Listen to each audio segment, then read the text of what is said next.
Alors, nouveau chapitre, on va travailler sur les attributs de la propriété. Alors, ça aussi, c'est important parce que la propriété, telle qu'on la connaît, elle peut être adaptée, modifiée. On peut retirer certaines attributions de la propriété pour les donner à quelqu'un d'autre. D'accord? On peut fragmenter la propriété. Et donc, ça, c'est ce qu'on va voir dans cette partie du cours. Et ça rentre totalement dans le droit foncier parce que le droit foncier, il est lié à la propriété.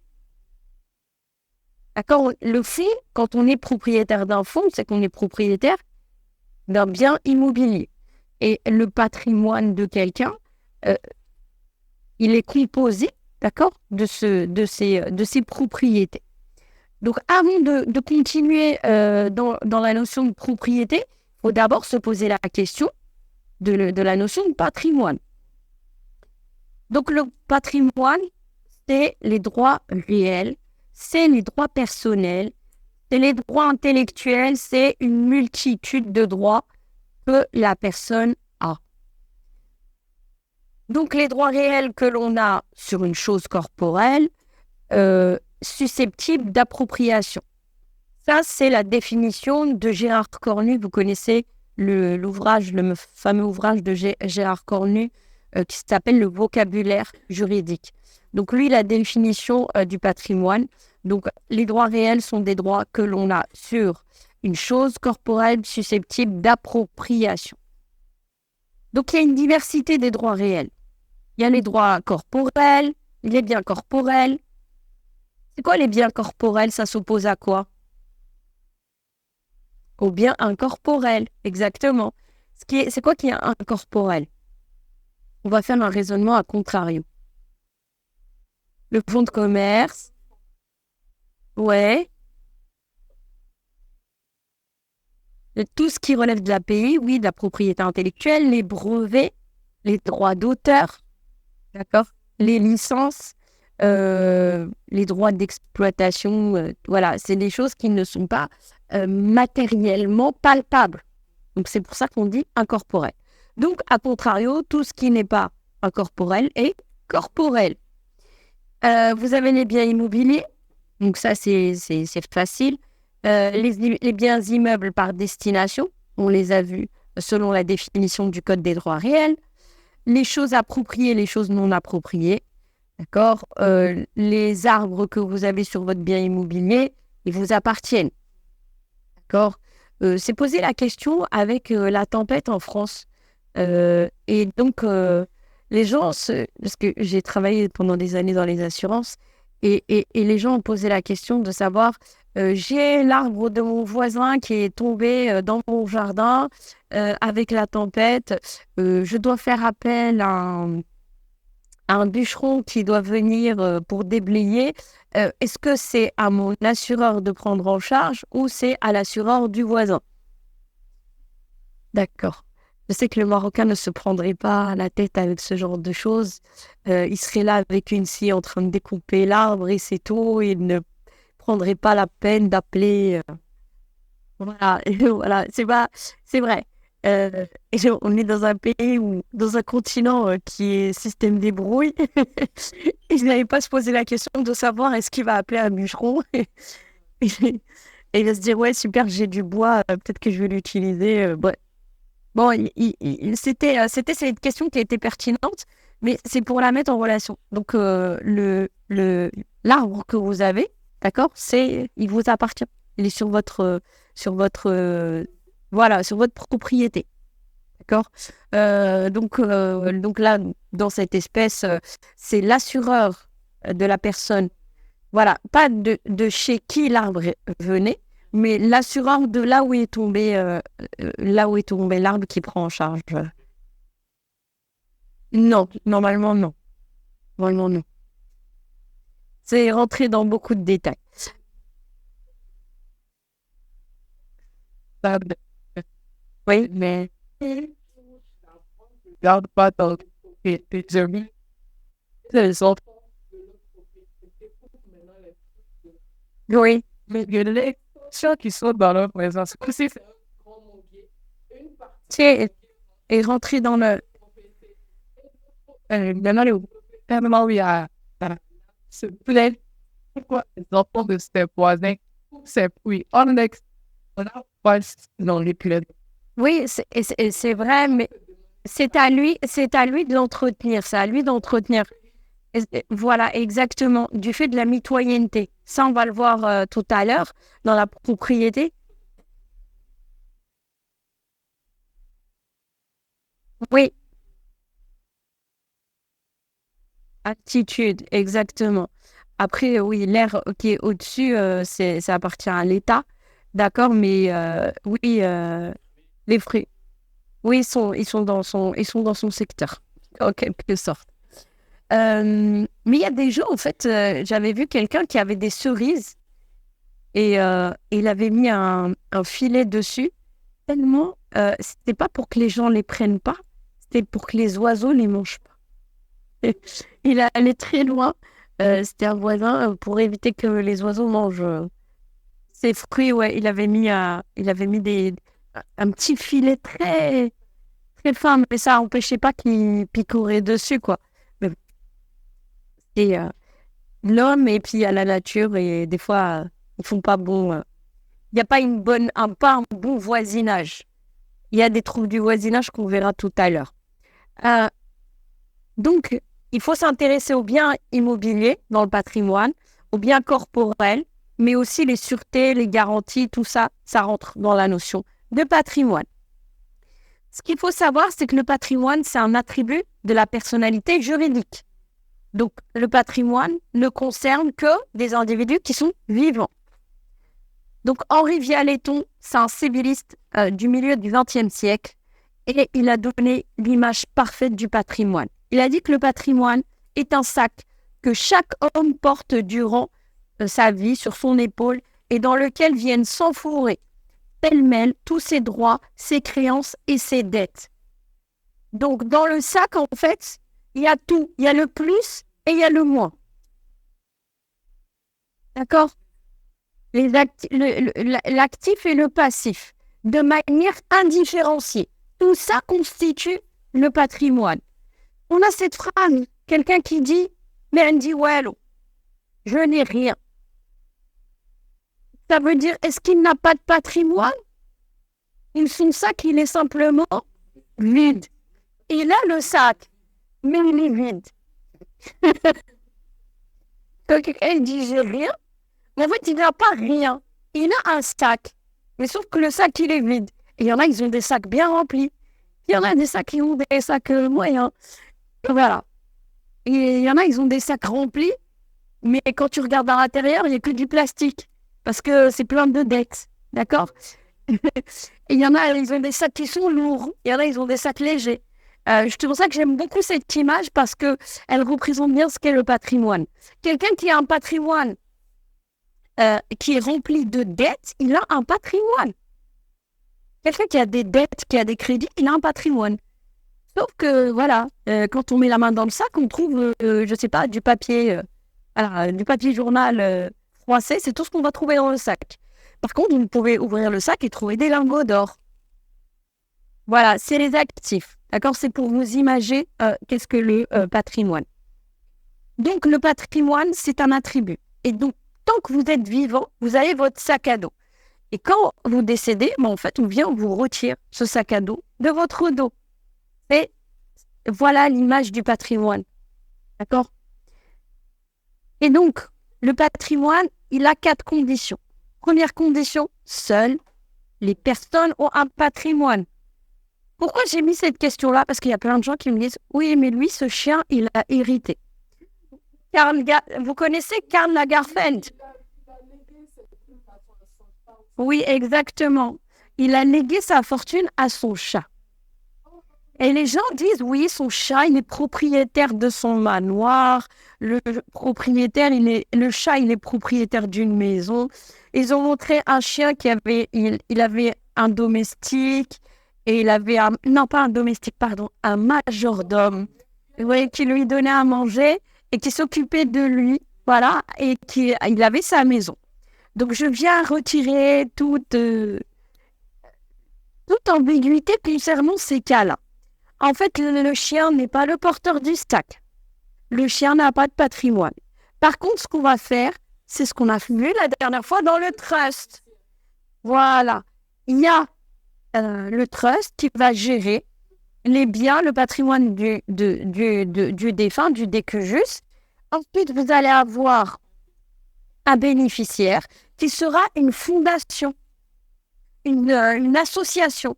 Et c'est elle qui devra, en contrepartie, gérer et prendre en charge ce petit chien ou ce petit chat. Donc, ce n'est pas vrai. Le chat de Karl Lagerfeld n'est pas un millionnaire. D'accord? Le chien de truc ne bénéficie pas de... D'accord? De tout le patrimoine, exactement. C'est des donations et c'est des legs qui sont faits à des fondations qui doivent en contrepartie prendre en charge l'animal. C'est bon, c'est clair? C'est pas les gens qui disent « Ah ouais, mais lui c'est un chien, il hérite et tout ça. » Non, non, non, non.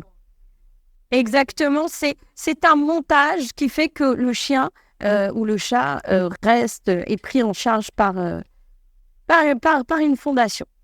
Deuxième condition, toute personne a nécessairement un patrimoine. Donc l'enfant qui vient de naître a un patrimoine. Il est en fait, il naît, il a déjà le sac à dos. Oui, en fait, le droit existe à la naissance. Mais il y a une virtualité du patrimoine. Ce qui fait que parfois, on fait remonter la personnalité juridique de l'enfant avant même sa naissance pour lui permettre de manière virtuelle d'avoir la propriété. Je vous donne un exemple. Vous avez un enfant, vous avez un fœtus, pas un enfant, parce qu'un enfant, ça veut dire c'est un être. D'accord. L'enfant, donc le fœtus dans le ventre de sa mère. Son père décède 2 mois avant sa naissance. Donc le juge va considérer que l'enfant est né le jour du décès de son père pour qu'il ait la qualité d'héritier. Il faut simplement la condition qu'il soit né vivant et viable. D'accord. Donc, on fait cette virtualité pour permettre à l'enfant d'hériter. Donc, on lui donne la personnalité juridique et en même temps, on lui donne le patrimoine pour qu'il puisse recevoir l'héritage. Parce que normalement, ce serait injuste que l'enfant qui vient à naître n'hérite pas exactement. N'hérite pas parce que ce n'est pas juste. Il est pas. Voilà, en fait, c'est comme si le juge disait il n'a pas eu le temps d'acquérir la personnalité juridique pour hériter. Donc, pour hériter, pour avoir le patrimoine. Donc là, c'est la possibilité de lui donner. Donc voilà, c'est la troisième condition. On a fusionné les deux. Inséparable de la personne, le patrimoine perdure de la naissance jusqu'à la mort. Donc le porteur peut aliéner tous les biens qu'il a dans son sac. Ça veut dire qu'il peut vendre tout ce qu'il y a dans son sac, mais il ne peut pas vendre le sac. On est bien d'accord. Il peut vendre tout ce qu'il y a dans le sac, mais il ne peut pas vendre le sac. Le sac, c'est son patrimoine. Il est collé à lui jusqu'à sa mort. Quatrième condition, un seul patrimoine par personne. Il y a un seul porteur de sac par personne. Il n'y a pas... donc ça, c'est la théorie qu'on a en droit marocain, en droit français. C'est qu'il n'y a pas plusieurs sacs sur le dos de la même personne. Il n'y a qu'un seul sac, il n'y a qu'un seul patrimoine. Il a été imagé de cette façon-là pour lui permettre, d'accord, d'avoir une meilleure compréhension. Oh. Bon,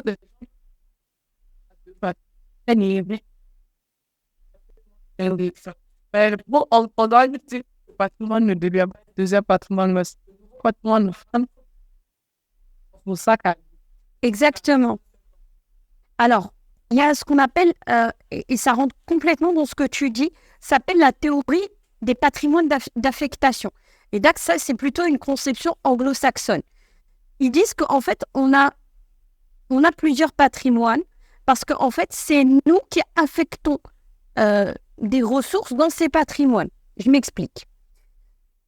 Vous avez une collection de biens, vous avez des droits, des brevets, des droits d'auteur.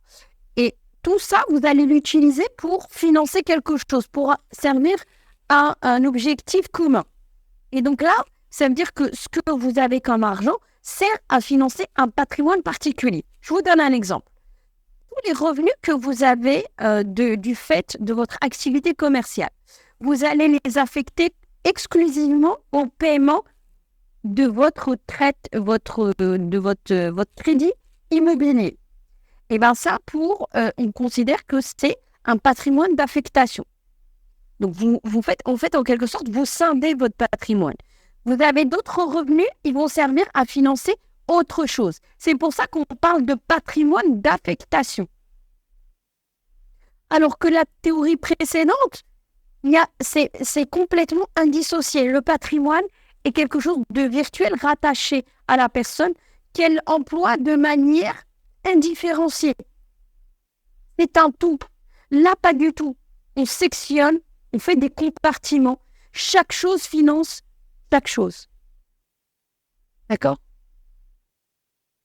Un financement pour chaque affectation. Donc, la personne, dans ce cas-là, si on suit la théorie du patrimoine d'affectation, chaque personne pourrait avoir plusieurs patrimoines qui correspondent à toutes ses activités. Et chaque activité va financer, voilà, une destination, va combler une catégorie de dettes, une catégorie de passifs. OK? Donc, à ce moment-là, il n'y a pas de patrimoine ad vitam aeternam pour toujours. C'est plus le cas. Et en fait, la personne peut se délester de ses patrimoines d'affectation. Et voilà, j'ai fini cette dette, et je peux la vendre et voilà, ce patrimoine-là, je ne l'ai plus. Le patrimoine, je ne sais pas, immobilier que j'avais, je l'ai vendu. Ça veut dire que selon la théorie du patrimoine d'affectation, je ne l'ai plus. Donc ça, c'est une conception qui n'est pas retenue par le droit français ni par le droit marocain parce qu'on est dans un système d'unicité du patrimoine et que la personne n'a qu'un seul patrimoine et à ce moment-là, tout son patrimoine pourrait être saisi en cas de manquement. Vous comprenez? Le fait qu'on n'ait qu'un seul patrimoine, c'est ce qui fait que quand quelqu'un a des dettes, le juge va demander à ce que soit saisi tout son patrimoine de manière indifférenciée du fait de l'unicité du patrimoine. Si on avait cette segmentation, ça obligerait le juge à dire quel sera le patrimoine d'affectation pour le paiement de la dette. Donc, l'unicité, c'est une notion qui est pratique. OK? Le droit de propriété découle du patrimoine. Parce que si je veux avoir un patrimoine, il faut que j'ai un droit de propriété. Si je dois être propriétaire des choses que j'ai mis dans mon sac, si ils m'appartiennent pas, je ne peux pas en revendiquer comme étant constitutif de mon patrimoine. Ça ne rentre pas dans mon patrimoine. Ce qui fait que j'ai des choses dans mon sac, c'est que j'en suis le propriétaire. Donc, la propriété, déjà, c'est en droit réel. D'accord? Donc, ça veut dire c'est quelque chose qui va conférer à son titulaire des prérogatives de toutes sortes. Le fait d'être propriétaire, ça veut dire que je vais pouvoir disposer de la chose. Je vais pouvoir en faire ce que je veux. C'est pour ça qu'on dit que le droit de propriété, il est absolu. On va voir que dans une certaine limite. D'accord? Mais le droit de propriété, il est absolu. Simplement, je ne dois pas avoir un usage prohibé de mon bien. Tout ce qui est contraire à l'ordre public, exactement, ça ne pourra pas, je pourrais pas avoir un usage absolu, sauf si ce que je vais faire, ça va porter atteinte à l'ordre public. À ce moment-là, on pourra me sanctionner pour abus de droit. La propriété immobilière est le droit de jouir de disposer d'un immeuble par nature ou par destination de la manière la plus absolue, pourvu qu'on n'en fasse pas un usage prohibé. Ah oui, dans les immeubles par destination, il y a aussi la catégorie des mobil-homes. Vous savez ce que c'est les mobil-homes? Ça s'est développé au Maroc. Il y a des villages de mobil-homes qu'il y a dans le sud, vers Agadir et tout ça. Donc les Français, ils aiment beaucoup ce style d'habitation. C'est comme si c'était une caravane, mais sans roue. En fait, c'est sur quelque chose que tu poses et tu loues l'emplacement. Et en fait, quand le mobil-home il est posé, en quelque sorte, ça devient un immeuble par destination. Mais si tu achètes le terrain, c'est un immeuble par destination. Si tu loues le terrain, ça reste un immeuble par destination que tu peux te déplacer en fait. Ok. Donc, l'article 544 de l'Ancien Code civil dispose la propriété, le droit de jouir et de disposer des choses de la manière la plus absolue, pourvu qu'on n'en fasse pas un usage prohibé par les lois ou par les règlements.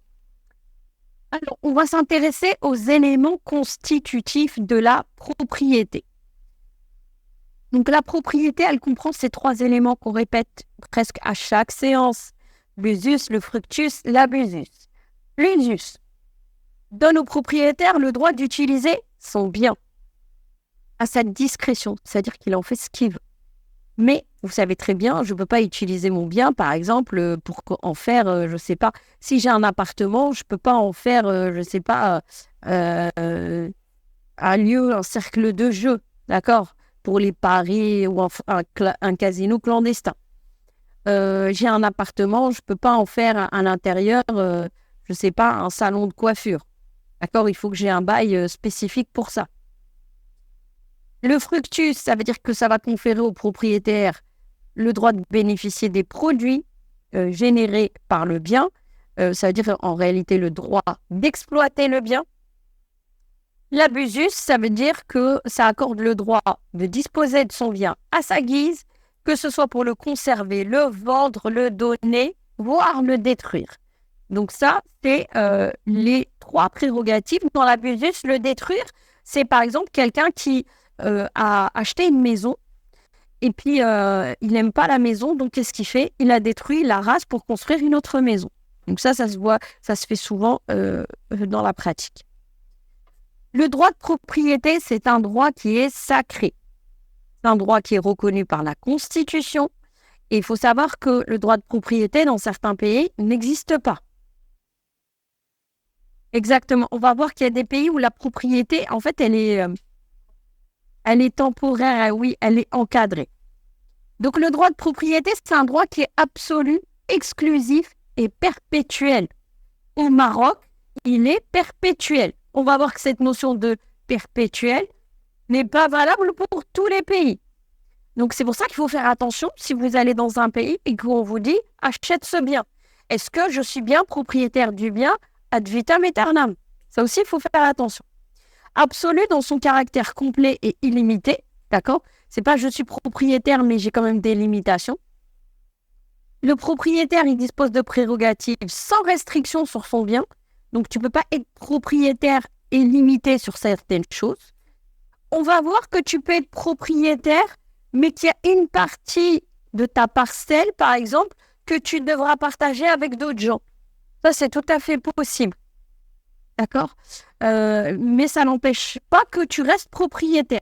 Sauf que ça a une propriété avec une partie où tu fais preuve de générosité, de compréhension, en quelque sorte. Mais une générosité, une compréhension qui va être actée au niveau du contrat de vente et qui aura également un impact sur le prix de vente. Le droit de propriété, il est de nature exclusive. Ça veut dire que c'est un droit qui est individuel. Mais vous savez très bien que quand on achète un appartement, il y a l'appartement qui va être individuel, mais on a aussi ce qu'on appelle les parties communes dans un immeuble que je partage avec les autres et les autres habitants. Aussi, qu'est-ce qu'il y a qui pose problème dans la copropriété? C'est les parties communes. c'est l'entretien des parties communes, c'est l'accès aux parties communes. C'est pour ça qu'on a beaucoup de litiges concernant les places de parking. Et en général, au Maroc, les places de parking ne sont pas numérotées dans la plupart des immeubles. Les gens, qu'est-ce qu'ils te disent? Warad khoul machi mouchki. Et alors que dans d'autres pays, en France, les places de parking sont numérotées. Et tu ne peux avoir qu'une place de parking par appartement. Et au Maroc, le constructeur, on a l'impression qu'il limite le nombre de places dans le parking. Il construit énormément d'appartements, mais il n'y a pas assez de places de parking. Il n'y a pas une cohérence entre eux. Donc, des fois, il y a des répartitions. Par exemple, les appartements de petite surface n'ont pas un accès au parking. C'est seulement les grands appartements dits pour les familles. Donc, il y a toutes sortes d'arrangements, toutes sortes de règlements qui est fait entre le promoteur et les résidents. Donc, le droit de propriété est généralement individuel, même si avec la copropriété, il y a des aspects collectifs, notamment concernant les parties communes.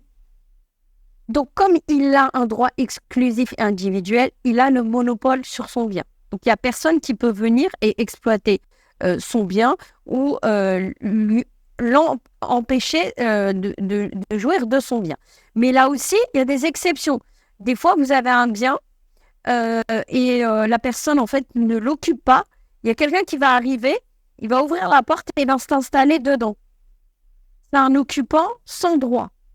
Pour l'expulser, ça va être difficile. Il faudra faire une procédure d'expulsion. Mais en attendant, le propriétaire n'a plus le monopole sur son bien. Alors, le droit de propriété est perpétuel au Maroc. Il n'y a pas de durée limitée de la propriété. C'est pas je suis propriétaire pour 20 ans, 30 ans. Non, c'est une propriété ad vitam aeternam pour toujours, contrairement au droit viager. Le viager, vous vous rappelez, je vous l'ai expliqué. Non? Le viager, alors c'est la rente viagère, c'est autre chose. Alors le viager, c'est quoi? En France, vous avez des personnes âgées qui commencent à vendre leurs biens à partir de 60 ans. Mais en réalité, il ne va quitter le bien quand? Qu'à sa mort. Donc la personne achète le bien, mais elle n'habite pas dans le bien.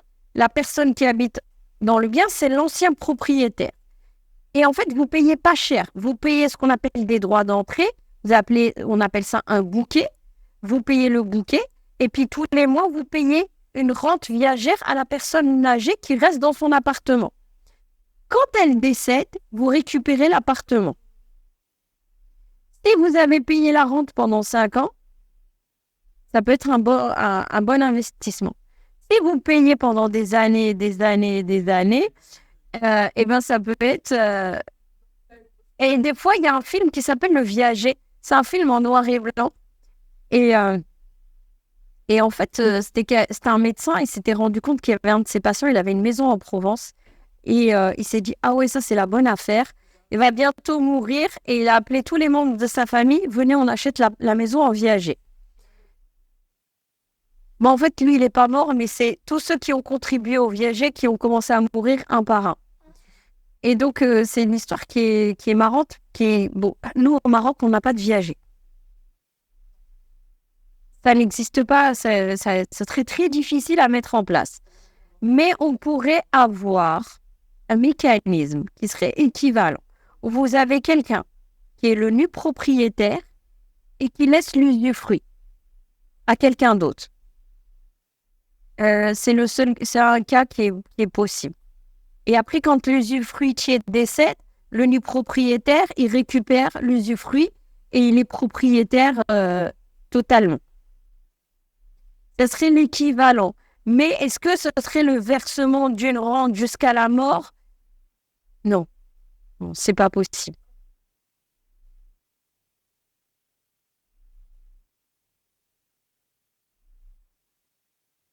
Oui, oui, non, je n'ai pas allé jusque-là, mais il y a des gens, en fait, il y a le viager s'est énormément développé en France du fait de la crise du logement, du fait qu'il y a beaucoup de personnes âgées qui n'arrivent plus à subvenir à leurs besoins avec leur retraite.